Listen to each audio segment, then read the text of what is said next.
So, very good afternoon, everyone.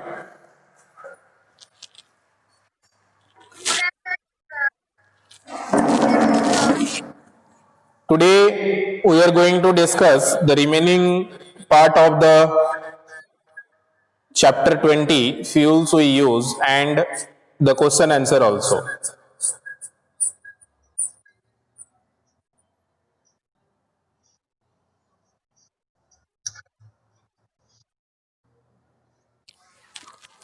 Okay.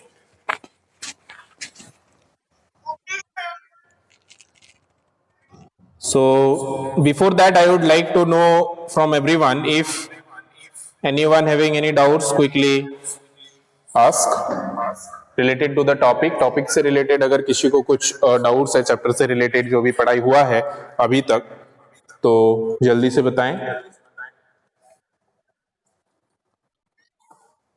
हाँ.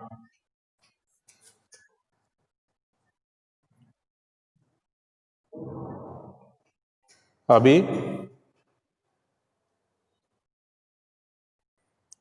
हाँ चलो बढ़िया.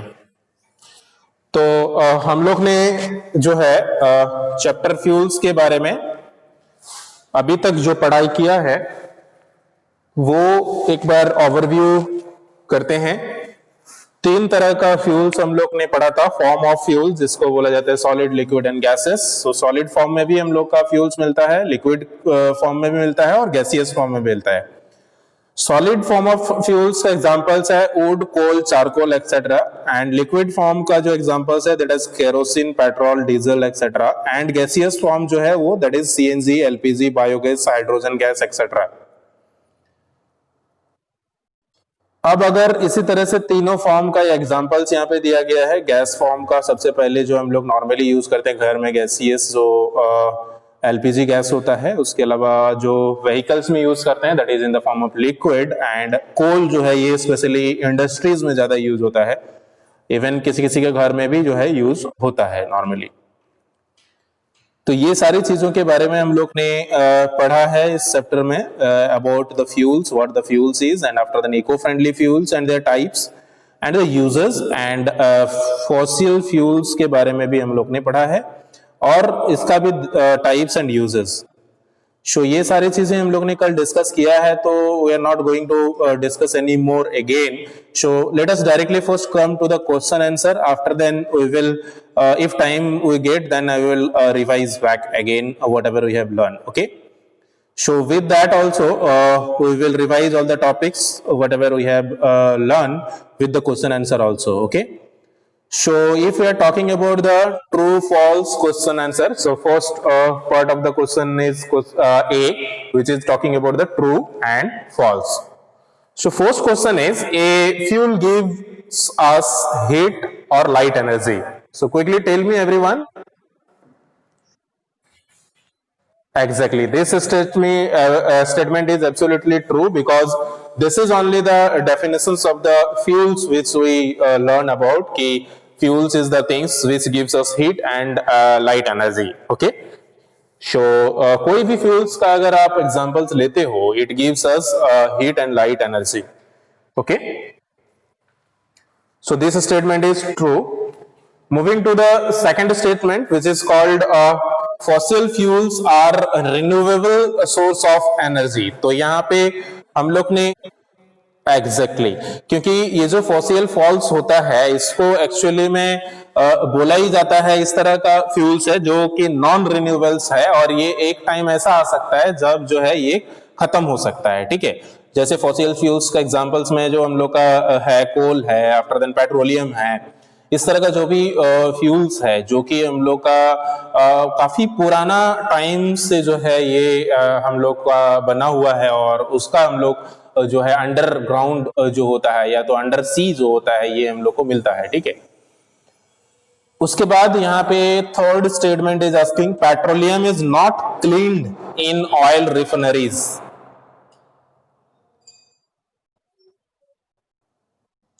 Only one response I am getting. What about the rest of all? Petroleum is not cleaned in oil refineries. इसमें बोला जा रहा है कि पेट्रोलियम को क्लीन नहीं किया जाता है ऑयल रिफाइनरीज में। This statement will also be false because जब भी हम लोग का पेट्रोलियम जो होता है, इसका जो मतलब हम लोग जो एक्सट्रैक्शन करते हैं, जो निकालते हैं, वो एक सी के अंडर से जो है नीचे से निकाला जाता है, जिसमें काफी अलग अलग वैरायटी का जो है ऑयल जो है मिक्स रहता है। तो इसको जो है ऑयल रिफाइनरीज में फिल्टर किया जाता है, इसको एक पर्टिकुलर टेम्परेचर में हीट किया जाता है, तो ये अलग अलग लेवल में जो है अलग हो जाता है। तो पेट्रोलियम अलग हो जाता है, और भी जो अलग अलग ऑयल होता है उसको अलग अलग लेवल में जो है फिल्टर कर दिया जाता है। तो ये काम जो होता है ये ऑयल रिफाइनरीज में किया जाता है, ठीक है। तो ये यहाँ पे नॉट क्लीन है, so that's why the statement will be false only. Okay, आप लोग जो ट्रू बोल रहे हो, सो जो ट्रू बोल रहे थे, on the basis of what you are saying true? Can anyone tell मी?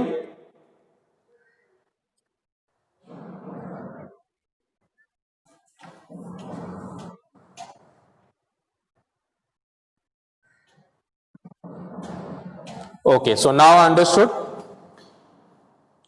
सो ये जो एक्चुअली में क्लीन होता है, उससे पहले इसको क्रूड ऑयल भी बोला जाता है, ठीक है। और उसके बाद क्लीन करने के बाद अलग अलग जो है ऑयल फिल्टर करके फाइनली आता है, ठीक है। Fourth question is natural gas is transported through pipes. So quickly tell me this statement. Absolutely true. This question is 100% true because definitely जो भी नेचुरल गैस होता है उसको पाइप से ही हम लोग ट्रांसपोर्ट करके जो है डिलीवर कर सकते हैं एक जगह से दूसरे जगह पे। Exactly, very nice. Moving to the fifth question. CNG is used for cooking food.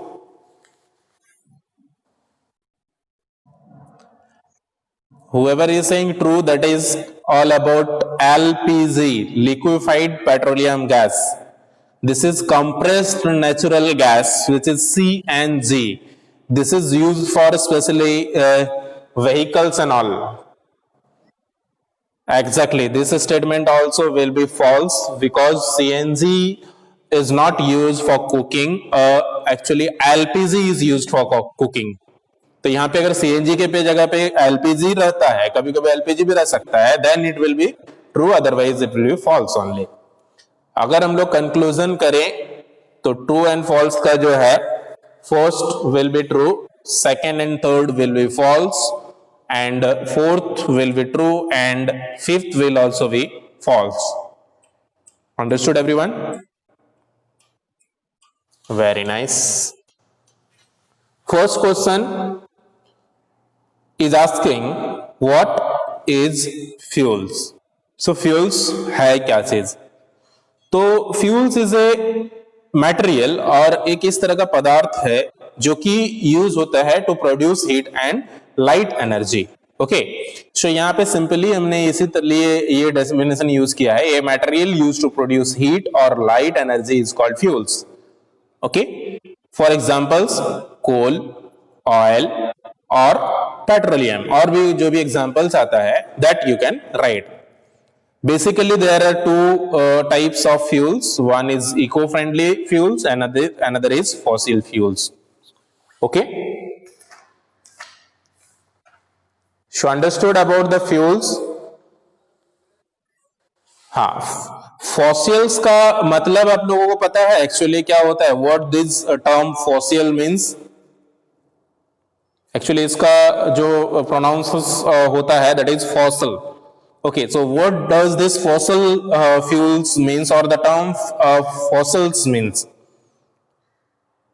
Actually the term fossil means जो भी डेड बॉडी होता है, रिमेनिंग डेड बॉडी होता है, या it can be the I mean plant which is I mean died, जो भी पेड़ या जो भी जीव जो है डेड हो जाते हैं, उसके बाद जो उसका मतलब काफी दिन बाद जो है वो इसमें चेंज हो जाता है, ठीक है, फ्यूल्स में चेंज हो जाता है, जिसको हिंदी में जीवाश्म बोला जाता है। तो जीव जो होता है उसको नॉर्मली जो लिविंग बींग्स होता है उसको बोला जाता है, और जीवाश्म मतलब वो वही होता है कि जो भी मरा हुआ चीज है, मतलब जो लिविंग बींग्स मर जाने के बाद काफी लंबा टाइम तक अंडर ग्रेविटी जो दब जाता है, तो इसको जो है फॉसिल फ्यूल्स बोला जाता है या फॉसिल बोला जाता है। अंडरस्टूड? तो जो भी पेट्रोलियम या कोल इस तरह का जो फ्यूल्स होता है ये इसी तरह से जो है डिस्कवर और इसी तरह से बनता है, ठीक है। और इसीलिए इस तरह का जो कोल जो होता है उसको आपने सुना होगा गोल्ड, मतलब ब्लैक गोल्ड भी बोला जाता है, ठीक है। तो ये एक टाइम ऐसा आ सकता है जब ये खत्म हो जाए और उस समय हम लोग का इसका डिमांड जो है काफी बढ़ जाएगा। So second question, coming to the next question which it is asking about, why do we need eco-friendly fuels? So हमें eco-friendly fuels का जरूरत क्यों है? यहाँ पे मैंने point wise लिखा है। अगर इस तरह से क्वेश्चन कभी भी पूछा जाता है, if you write point wise, that is the best answer which you can write. Okay, so यहाँ पे कुछ पॉइंटर्स मैंने फोकस किया है, इसके अलावा you can write some more points, you can add your own points, you can write in your own way. Again, I would like to tell you all कि as I am explaining this all question, so it doesn't mean that you have to write answer like this only. You can modify by your own way. You can write your own answer. You can increase, you can decrease, or you can modify like whatever you understood the topic. So try to first answer by yourself only. If you are unable to answer, then only you can write like this. Okay. So first pointers which because the eco-friendly fuels are needed is eco-friendly fuels do not cause any pollutions or harm the environment. तो ये हम लोग का pollutions नहीं फैलाता है या हम लोग का जो एनवायरनमेंट है इसके लिए कोई हानिकारक नहीं होता है, इसलिए सबसे इंपॉर्टेंट है कि हम लोग को इको फ्रेंडली फ्यूल जो है वो यूज करना चाहिए। उसके अलावा they are renewable source of energy. Renewable source of energy मतलब ये इस तरह का एनर्जी नहीं है कि एक टाइम में ये खत्म हो जाए, इसको हम लोग खुद से जो है बना सकते हैं, ठीक है। इसका जो मतलब खत्म होने का कुछ ये नहीं है, या तो ये बनने के लिए ज्यादा टाइम नहीं लगता, उतना लॉन्ग टाइम नहीं लगता है, like the what called previous types of fossil fuels. जो फॉसिल फ्यूल्स होता है उसके तरह का ये टाइम टेकिंग नहीं होता है, ठीक है। So third pointer, it required less vehicle maintenance and give longer engine life. जो भी पेट्रोल या डीजल इंजन होता है ना, वो जो होता है that is due to frictions or due to that type of oil used, वो इंजन जो होता है वो जल्दी जो है खराब होने का चांसेस रहता है। इंजन लाइफ जो होता है वो ज्यादा दिन तक नहीं रहता है, और इसमें मेंटेनेंस का भी जो है ज्यादा जरूरत होता है as compare to the biofuels. Okay, fourth pointers मैंने लिया है जो कि going eco friendly also improves our quality of life. तो क्वालिटी ऑफ लाइफ में टर्म्स ऑफ मॉर्लिटी या तो एज या तो डिजीजेस ये सारा कम हो जाएगा, ठीक है। मॉर्लिटी मतलब होता है मृत्यु दर जिसको बोला जाता है हिंदी में। एज जो होता है आप देख सकते हो कि पहले पुराने जमाने में जो आदमी होते थे वो 100+ ईयर तक मतलब ये रहते थे, जिंदा रहते थे। अभी जो है नॉर्मली एक एवरेज लाइफ स्पैन जो हो गया है ह्यूमन बीइंग का वो 70-80 साल तक ही जो है वो ये कर पाते हैं, ठीक है। तो ये सारे रीजंस है, इस तरह से पॉल्यूशंस एक बहुत बड़ा रीजंस है हम लोग का जो मॉर्लिटी का रेट जो है ये बढ़ने का, ठीक है। Moving to the third question, wherein it is asking what are fossil fuels. So fossil fuels के बारे में पूछा जा रहा है। तो ये अभी हमने डिस्कस किया कि जिसको हिंदी में जीवाश्म ईंधन बोला जाता है।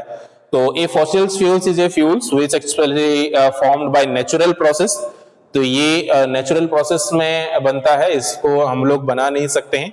सो सच एज कोल और गैस, और गैस भी बनता है। गैस इस तरह से जो है नेचुरल प्रोसेस में पहले का जमाने में आप लोग सुने होंगे, जो गैस से भी हम लोग का लाइट या एनर्जी जो है हम लोग क्रिएट कर सकते थे।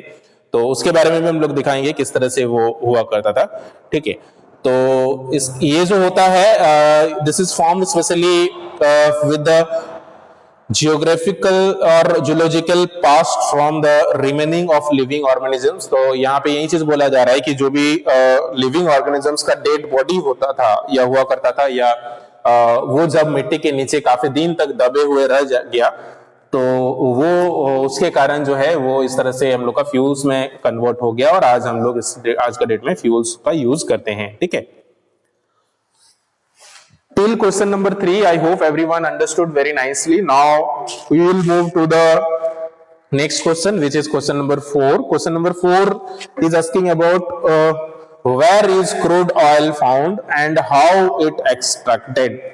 तो क्रूड ऑयल जो है वो हमें कहां से मिलता है, और इसका एक्सट्रैक्शन जो होता है, इसको जो निकालने का प्रोसेस होता है, ये कैसे होता है। ठीक है, तो हमने इवन कल एक छोटा सा वीडियो में भी ये समझे थे कि क्रूड ऑयल जो है कैसे अंडरग्राउंड से जो है वो निकाला जाता है। ठीक है, तो crude oil is found underground the large natural और आर्टिफिशियल लेक। जो नेचुरल लेक होता है, बड़ा बड़ा जो समुंदर होता है, उसके अंडरग्राउंड में जो बहुत नीचे जो है इस तरह का ऑयल हम लोग को मिलता है, क्रूड ऑयल। ठीक है, and it is extracted from the earth with the help of huge drilling machine. So machines use होता है वहां पे, ड्रिल करके जो है उसको निकाला जाता है। मतलब ऐसा नहीं है कि नॉर्मली जो सी होता है या लेक होता है उसमें डायरेक्टली पानी जैसे मिलता है उस तरह से मिलता है।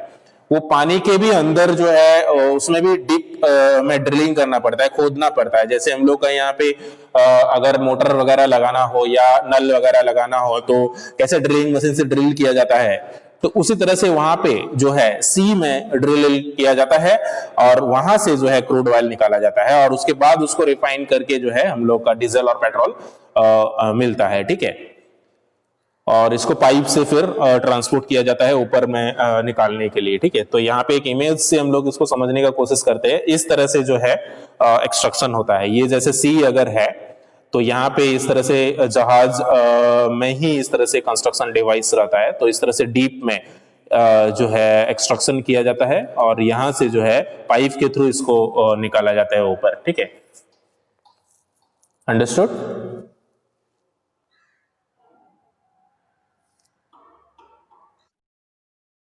Maximum of the students, I think they are sleeping or what? I'm not getting response. सो जाए, अगर कोई सो जाते हो तो बताना यार। Okay, very nice. तो इस तरह से जो है इतना बड़ा जो है ये होता है, मशीन होता है जिससे ड्रिलिंग करके नीचे से जो है ऑयल को एक्सट्रैक्शन किया जाता है और इसमें जैसे दिया जाता है और यहाँ से जो है फिर बाद में अलग अलग जगह पे ट्रांसपोर्ट किया जाता है। ठीक है, बीच बीच में हमको बोलना पड़ेगा, लगता है जागते रहो, नहीं तो सो भी जाएंगे कोई कोई, है ना।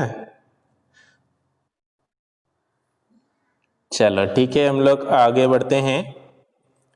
हाँ, अभी यहाँ पे एक क्वेश्चन है, हाउ इज पेट्रोलियम फॉर्म्ड। तो ये क्वेश्चन आई थिंक आप लोग का बुक में नहीं है, so I have taken from myself only कि पेट्रोलियम को कैसे जो है बनाया जाता है, फॉर्म किया जाता है। ठीक है, सो पेट्रोलियम जो होता है ये स्पेशली जैसे मैंने बताया कि जो भी डेड प्लांट या एनिमल्स होता है उससे बनता है। काफी दिन जब वो इस तरह से यहाँ पे जैसे मिलियंस ईयर्स एगो क्या था, इस तरह से ओशियंस में मान लीजिए एनिमल्स वगैरह जो भी था वो दब गया था, कुछ नेचुरल इंसिडेंट के कारण जो है वो काफी दिन तक मिट्टी के नीचे जो है दब के रह गया। जो भी पेड़ वगैरह था या तो इस तरह से जो भी चीजें था वो काफी दिन तक दबे रहने के कारण मिट्टी के में ये जो है इस तरह से यहाँ पे ऑयल और गैस एक्यूमुलेटेड हो गया और इसके ऊपर जो है इस तरह से सैंड या रॉक्स बन गया। तो यहाँ पे रॉक्स या सैंड के नीचे जो है ये ऑयल मिलता है। ये जैसे पानी है उसके नीचे सैंड या रॉक्स होता है और उसके नीचे जो है ऑयल या गैस जो है वो जमा रहता है और उसको एक्सट्रैक्शन किया जाता है इस तरह से। ठीक है, सो यहाँ पे जब भी प्लांट्स या एनिमल्स मर गया था काफी दिन पहले, तो उसका जो भी स्किन या उसका जो भी चीजें एक्स्ट्रा जो डेड बॉडी है वो हम लोग का सी बेड के नीचे जो है इस तरह से दब गया था। तो ये काफी मिलियन ईयर्स बाद जो है ये अभी हम लोग का जो है ऑयल के रूप में यहाँ पे एक अवेलेबल है। ठीक है, moving to the fifth number question, wherein asking it is what is coal and how is it formed। तो कोल क्या है और कोल कैसे फॉर्म होता है। तो कोल जो है ये भी एक डिकम्पोज्ड और डिग्रेडेड लिविंग मैटर्स है। इसका ये भी same as like the oil इसी तरह से ये भी बनता है। इसका भी काफी जैसे पेड़ वगैरह या इस तरह से जो भी लिविंग बींग्स या कुछ चीजें काफी देर तक जो है काफी दिन काफी लंबा टाइम से जो है नीचे माटी के नीचे दबे रहने के कारण जो है वो कोल के रूप में कन्वर्ट हो जाता है। ठीक है, यहाँ पे दो तरह का कोल के बारे में बेसिक जो मेन टाइप्स ऑफ कोल दिखाया गया है, ये दो तरह का दिखाया गया है। ये स्पेशली क्वालिटी ऑफ कोल के बेसिस पे कोल को कैटेगराइज किया जाता है। कहीं कहीं आपको 4 टाइप्स भी मिल जाएगा। ठीक है, बट हम लोग का बुक में जो है यहाँ पे 2 तरह का कोल जो है वो दिया गया है। तो हम लोग अभी 2 तरह का कोल का ही बात करेंगे। एक जो हो गया लिग्नाइट कोल और एक हो गया बिटुमिनस कोल। ओके, तो ये 2 तरह का कोल है। अब कोल इज फॉर्म्ड, कैसे कोल फॉर्म होता है इसका आंसर हमने सेकंड पार्ट में लिखा है यहाँ पे कि coal is formed when dead plants matters decay into peat and converted into coal by the heat and pressures of deep varies over millions of year. मतलब काफी लंबे टाइम से जब दबे हुए रह जाते इस तरह से डेड प्लांट्स वगैरह या डेड मैटर्स जो भी है, ये हम लोग का कोल में बन जाता है। तो मतलब अगर आप लोग देखोगे ना कि ये जो ऑयल का जिस तरह से था उसी तरह से कोल का भी इक्विवेलेंट में होता है। ठीक है, यहाँ पे कोल कैसे फॉर्म होता है उसके बारे में दिखाया गया है कि जैसे इस तरह से पेड़ वगैरह जो भी है जब भी मिट्टी के नीचे दब गया था और इस तरह से काफी दिन बाद जो है ये कोल फॉर्म हो गया। तो इस तरह से ऊपर में अभी हम लोग का इस तरह से नेचुरली है, लेकिन इसको नीचे अगर ड्रिल करेंगे काफी तो ये कहा नहीं जा सकता है कि यहाँ पे अंडर ग्रेविटी क्या है। काफी नीचे जो है अगर आप लोग कंस्ट्रक्शन करेंगे तो काफी चीज मिल सकता है। ठीक है, यहाँ पे लिग्नाइट कोल और बिटुमिनस कोल के बारे में जो है थोड़ा सा दिया गया है। तो लिग्नाइट कोल वो उस तरह का कोल होता है जो थोड़ा सा सॉफ्ट होता है, इस तरह से होता है। ठीक है, इसमें क्वालिटी जो है थोड़ा सा लो क्वालिटी का होता है। ठीक है, और ये नॉर्मली पावर प्लांट वगैरह में यूज होता है इलेक्ट्रिसिटी जनरेट करने के लिए। और जो बिटुमिनस कोल जो होता है ये थोड़ा सा अच्छा क्वालिटी का कोल होता है जो कि normally iron and steel industry में जो है आयरन और स्टील को पिघलने के लिए या तो जो भी वहां पे इंडस्ट्री वर्क होता है उसमें यूज होता है। ठीक है, ये अच्छा क्वालिटी का कोल होता है। अंडरस्टूड? कल कोई चारकोल के बारे में भी पूछ रहे थे। तो चारकोल नॉर्मली जो होता है ये स्पेशली जब लकड़ी को हम लोग जलाते हैं तो उसका एक आप देखोगे इस तरह से जो है वेस्टेज रह जाता है। ठीक है, तो इसको नॉर्मली जो है चारकोल बोला जाता है। ठीक है, तो ये लाइट वेट का होता है, काफी हल्का वेट में होता है और ब्लैक कलर का होता है। ठीक है, तो ये एक नॉर्मली जब आप लकड़ी को स्ट्रॉन्ग हीट करेंगे तो इस तरह से चारकोल हम लोग को मिलता है। ठीक है, understood? Manan, you was only asking yesterday about the charcoal ना? ओके, यहाँ पे एक एक्टिविटी है आप लोग का that is related to Sardar Sarovar dam. तो ये डैम जब बनाया गया है तो उस समय काफी लार्ज एरिया में जो है ये डैम कंस्ट्रक्शन किया गया है। तो यहाँ पे अगर देखा जाए उस समय काफी लोगों को यहाँ से जो है खाली करना पड़ा था और जो है ये डैम बनाते समय जो है काफी मतलब खर्चा भी आता है। नॉर्मली एक इस तरह से इतना बड़ा जो है प्रोजेक्ट जब इनोवेट किया जाता है तो यहाँ पे एक प्रोजेक्ट में पूछा गया है कि what are the possible ill effect of constructing a hydro electric power plant. तो हाइड्रो इलेक्ट्रिक पावर प्लांट के लिए स्पेशली हम लोग का डैम का कंस्ट्रक्शन किया जाता है। तो इल इफेक्ट का मतलब क्या होता है कि अगर मान लीजिए हम लोग का यहाँ पे कहीं इस तरह से डैम का कंस्ट्रक्शन करना चाहेंगे तो इल इफेक्ट जो है मतलब इसका जो साइड इफेक्ट है या इसका जो मतलब नुकसान है ये क्या क्या हो सकता है इसके बारे में पूछा गया है। ठीक है, तो आपको ये एक्टिविटी में इसके बारे में बताना है कि क्या क्या प्रॉब्लम्स या क्या क्या इफेक्ट हो सकता है अगर हम लोग यहाँ पे कहीं एक डैम का कंस्ट्रक्शन करना चाहें। तो आपको इसके बारे में अपने से जो है एक्टिविटी में लिखना है। तो ये आप लोग कोशिश कीजिएगा आप लोग खुद से जो है इसको बनाने का, what can I make a difference में। ठीक है, और सरदार जो सरोवर डैम है इसके बारे में भी और डीपली इंफॉर्मेशन आप लोग एक बार खुद से फाइंड आउट करने का कोशिश कीजिएगा, ठीक है। तो ये जो है सरदार सरोवर डैम एक डैम है, ठीक है, जो कि नर्मदा रिवर पे बना गया है, ये गुजरात में है, ठीक है।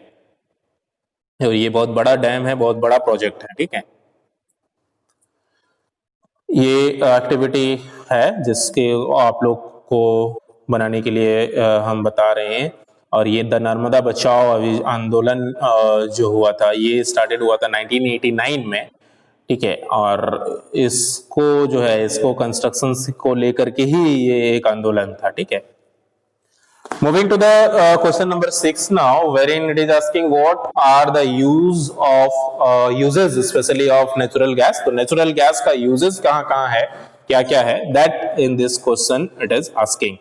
So we have learned or even we have discussed also that natural gas जो होता है उसका यूज कहाँ कहाँ होता है। एक तो natural gas is a compressed form of which is the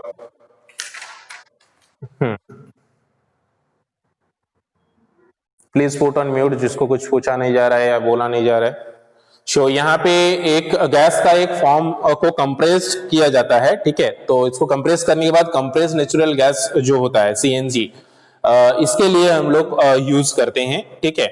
end specially this fuels और this gas is used as a fuels of a vehicles. तो अभी गाड़ी जो है, गाड़ी में पेट्रोल या डीजल की जगह पे गैस का भी यूज होता है, ठीक है। जो नेचुरल गैस होता है इसका यूज से भी गाड़ी जो हम लोग का चलती है, ठीक है। इसके अलावा जो एलपीजी गैस होता है वो हम लोग घर में कुकिंग करने के लिए या कोई चीज को हीट करने के लिए, वाटर हीट करने के लिए भी जो है एलपीजी गैस का यूज करते हैं। Maximum of we use as like LPG gas only for cooking food, okay, and it is also used in motor fuels. तो मोटर फ्यूल्स में भी यूज होता है, लाइट इलेक्ट्रिसिटी जनरेशन में भी यूज होता है, लाइट ग्लो करने के लिए। तो इस तरह से और भी जो भी यूजेस होता है नेचुरल गैस का, इसके बारे में आपको लिखने हैं, ठीक है। Good. Now moving to the self assessment और what you have learn, who is saying bye?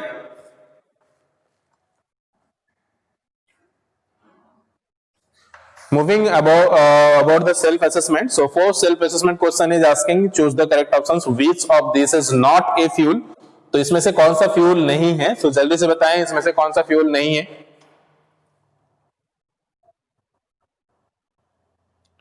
Can anyone tell me which of this is not a fuels?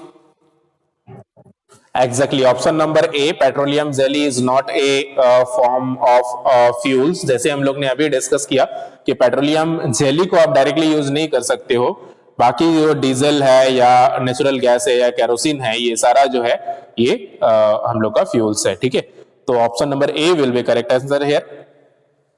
Moving to the second question wherein it is asking which of this is found, हाँ, So which of this is found deep under the seabed? Seabed में कोल नहीं मिलता है। कोल जो है ये normally जो अर्थ का अंडर में होता है, लेकिन seabed मतलब होता है, yes exactly, fossil fuels will be the, no, fossil fuels also will not be, because fossil fuels में भी हम लोग का जो है कोल भी आ जाएगा, ठीक है। तो ये भी इसका सही आंसर नहीं होगा क्योंकि फॉसिल फ्यूल्स में हम लोग का कोल भी आ जाता है। तो what will be the correct answer here? Exactly, crude well will be the correct answer, option number C. हाँ, crude well, exactly. So coal जो है वो नॉर्मली जैसे कहीं भी मतलब सी में नहीं मिलता ये, और बायो डीजल जो है ये भी तो एक तरह का फॉसिल फ्यूल्स ही है। तो यहाँ पे क्रूड ऑयल जो है वो नॉर्मली हम लोग को अंडर सी बेड मिलता है, ठीक है। Moving to the third question, dash energy generated from the speed of moving water. So पानी जो है कौन सा इलेक्ट्रिसिटी है, कौन सा? Exactly, absolutely, absolutely, very nice, very good, very good, very good. So hydro electric energy हम लोग का जनरेट होता है पानी को मूव करके, वाटर मूव करके, ठीक है। हम लोग का घर में जो भी इलेक्ट्रिसिटी आता है इसमें जो मैक्सिमम होता है that is generated from the hydro electricity energy only. ठीक है। सो आज के लिए हम लोग का इतना ही है। With this will thank you all. Try to answer, write or do all the question answers of this chapter as a homework of this week, and anyone having any doubts, so we can discuss on Friday also. Very nice. Okay, very good, very good. Okay then, thank you everyone, have a good time, take care and bye bye.